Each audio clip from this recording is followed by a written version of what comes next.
and we're talking about, some marijuana because it's California.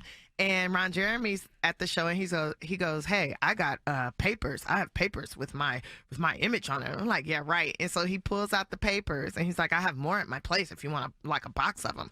And went into his room with him. Okay, that's how it happens. And she went in there with him. I didn't go in there. I just kicked it with the turtle, who looked like me. And the turtle was having a conversation like, "Please get me out of here, So please." I'm the turtle. No. No, I totally let the turtle lick my toes. And Yeah.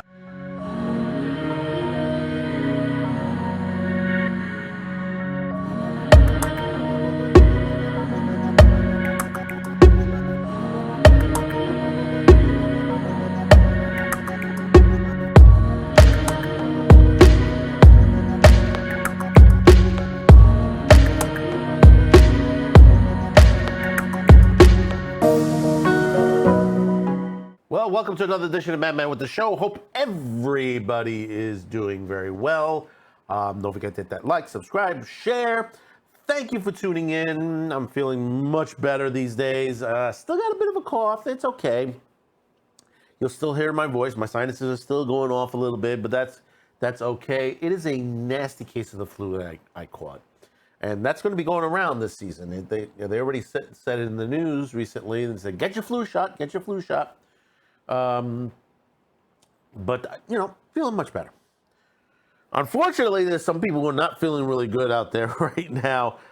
We were expecting October to be a big month for some cases that were coming forward finally. And unfortunately, it looks like we're going to be getting more delays on there. Now, we've been following two major cases here in the adult industry. That's the Ron Jeremy trial and the Mercedes Carrera trial. It seems both trials have now been delayed.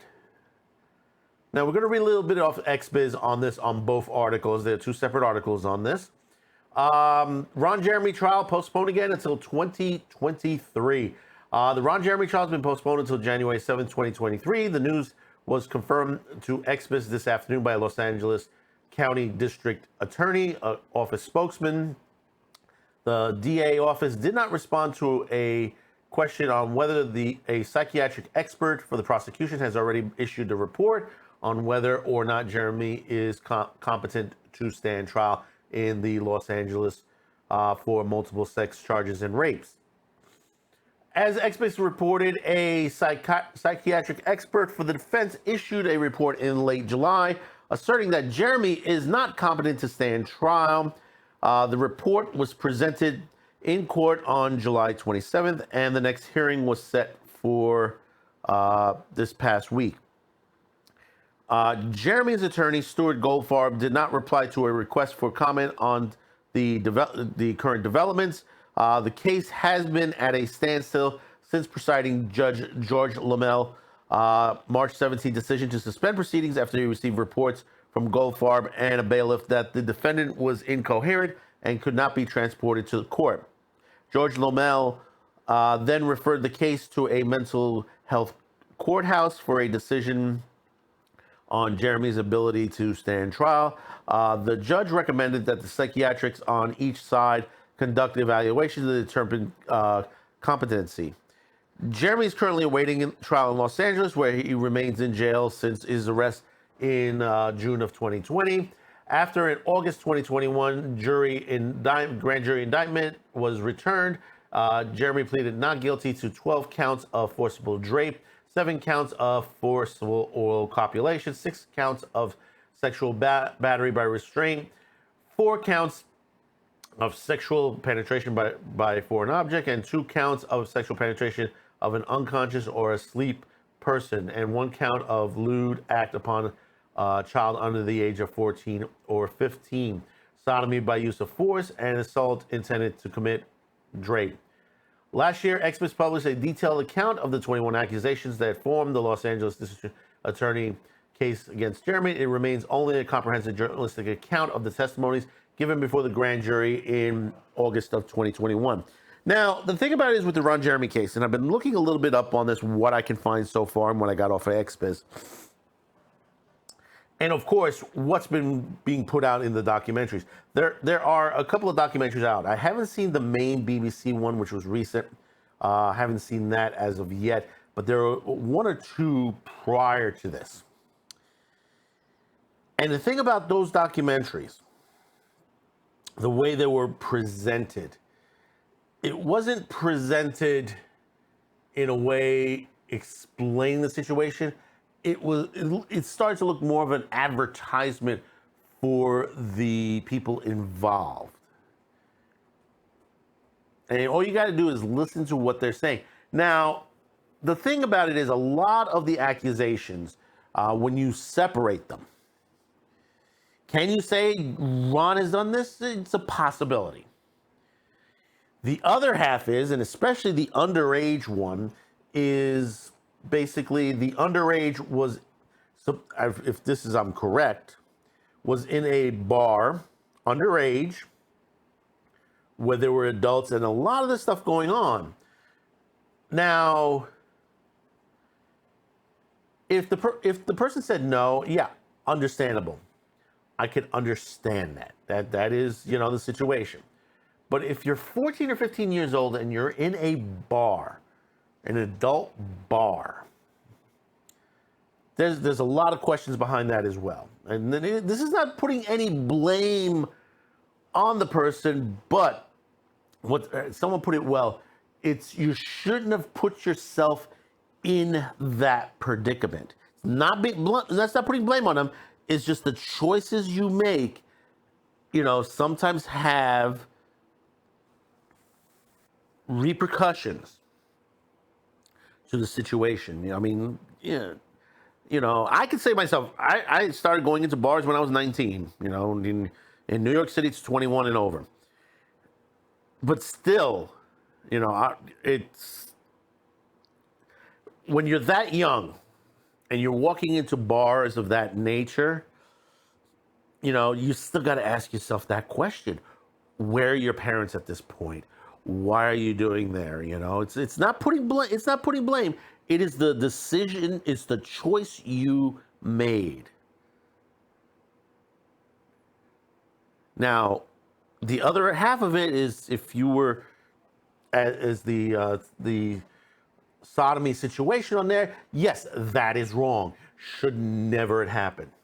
Should never have happened. But the other half is, why are you there in the first place? And you got to always put that perspective on there. A lot of situations. This is not saying, well, they were dressed the way they. No. You're 14, 15 years old. You should not be in a bar. You shouldn't not be in a bar at all. And this happens a lot. New York City, we do have that situation here in New York. And, the bouncers are supposed to check people's ID. Now, supposedly this bar is on the West Coast in California. I believe, if I'm not mistaken on that. And the thing is that, hey, listen, you got to check ID. I've worked in bars in my life, and we've checked ID, and we've caught a lot. I've worked in Fort Lauderdale. I've worked in New York City, and we used to catch a lot of kids. Technology has gotten better now, where we could scan barcodes on the IDs now. The IDs are much better now, easier to, still, they can be faked, and that is possible. But, if you remember that scene in Roadhouse where the bouncer let the two girls in who were underage, who just used the credit card as an ID, think about that for a minute and think about how that ended in the end. That ended with the bouncer having sex with the underage girl. Think about that for a minute. I know it's a movie, but think about that for a minute. There are situations that I'm not saying Ron shouldn't pay the price for what he's done if he is incorrect. But also some of the situations shouldn't have been brought up, should have been, in a way, dismissed to the side and asked questions, and then charges changed. This is the situation that's going on. It's the same thing that the questions that I have on the Mercedes Carrera trial. Now, the Mercedes Carrera trial, we're going to read a little bit into this as well off of XBiz. The criminal trial of Mercedes Carrera and her husband on multiple child sex abuse charges, which was due to start this week, was postponed until January 9th, 2023. As XBiz reported back in July, the trial was finally scheduled for October 3rd after numerous long delays. Carrera and her husband, Jason Whitley, were arrested after a police raid of their Rancho Cucamonga home in February 1st, 2019. By the time they go to trial, they will be in the county jail awaiting trial for almost 4 years, held initially without bail and later after they have liquidated their assets and had no source of income due to their incarceration, with bail set at $2 million each. According to the documents, trial readiness hearing was held on Friday, and the parties made decision to vacate the October 3rd date and postpone the trial to January 9th next year, with the readiness on Jan 6th. XBiz contacted Carrera's lawyer, a private conflict board attorney appointed to the public defender's office, who gave no comment beyond the trial as delay. Now, understand, I know a lot of people have asked in the comments line, why have this taken so long to prosecute? Besides the COVID situation and the way things were going on there, their bail was set at $2 million each. That's $4 million. They don't have that cash. They've had to liquidate everything. They have no cash coming in because she's not working, he's not working, their company's not working. So basically, everything is on hold. Now, understand, you can't get out of jail. If you don't have $4 million, you can't get out of jail. You're stuck in the jail. And you could see court-appointed lawyers. They can't even afford the lawyers to come in on this that you would normally get on this situation. Now, the thing about it is, and with this case, and I also have a lot of questions on that, you have a lot of people who do not like Mercedes Carrera. Everybody from Gamergate to people who hate the Proud Boys. And you wouldn't believe the long listings to this whole situation. As I've been looking deeper into this, and, the coverage that's been happening, and the thing about it is, we're not getting major coverage on this. Mostly this is XBiz that's doing this, and us, we've been covering it as well. The thing that gets me, there is also, and I'm trying to get this information, that from a technical point of view, they have a child custody case going on as well, or it has been adjudicated now because of this arrest and everything. The reason we say this, there's an article back from 2019, and it's an interview that Mercedes had given a statement to the situation. And this is where it brings in the custody trial. And her statement was, last week, my husband and I, and this is back when they were arrested on charges of molesting my 9-year-old daughter, the absolute worst crime I can imagine. The charges were filed by her father, my ex-partner, a fundamental Christian. He's trying to take custody of our child from me. The charges are absolutely false and horrifying, and is a last-ditch effort to keep me from contact with my daughter for the rest of my life. I'm so worried for her. Her life is shattered. Life will never be the same for any of us. We are struggling to make sense of this nightmare. There is a no bail offense, so we are stuck in jail, which basically turned to a $2 million. We're facing decades in prison, and I don't even have the money for a lawyer. We do not know what to do, but ask for all you who know, neither I nor my husband would ever do a thing like this to any child, let alone my beloved daughter. Now, you could take that as a grain of salt, and whether you believe that or not, which in the case, if you heard stories like this before, even on crime shows where parents trying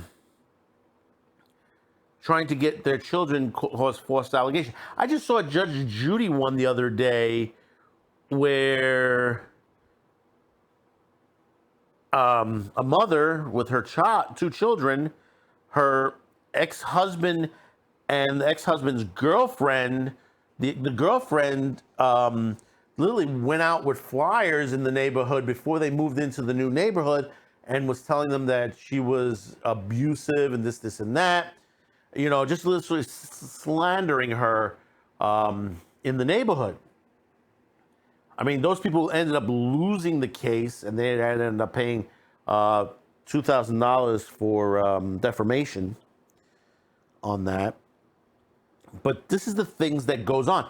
It is not uncommon.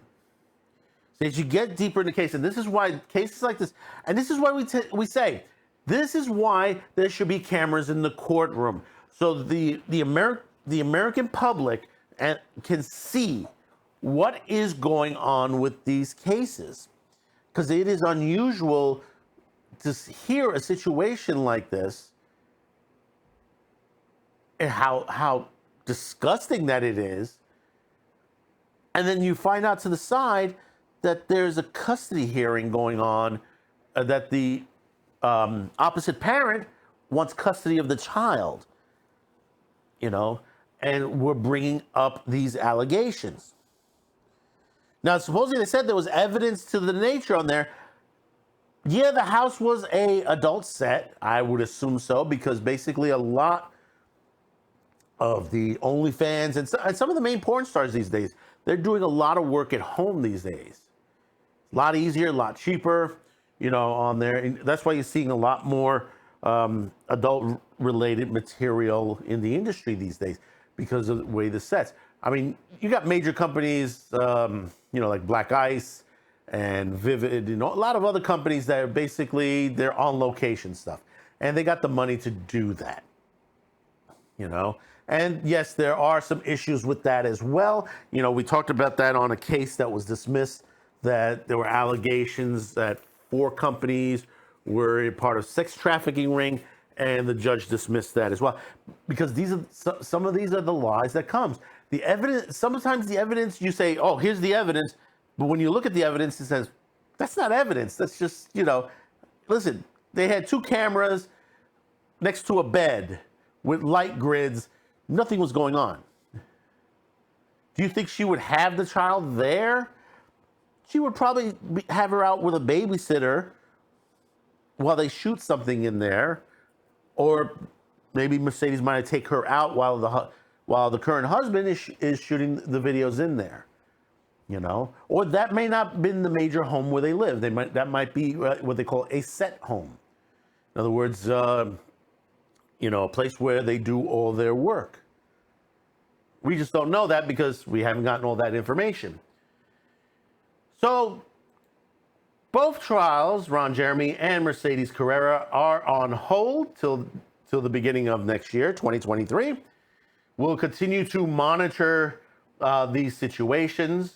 We'll go further in there. And if there's any more that we can bring out to you, we will bring out when the time happens. Like I said, it's innocent until proven guilty. Remember that.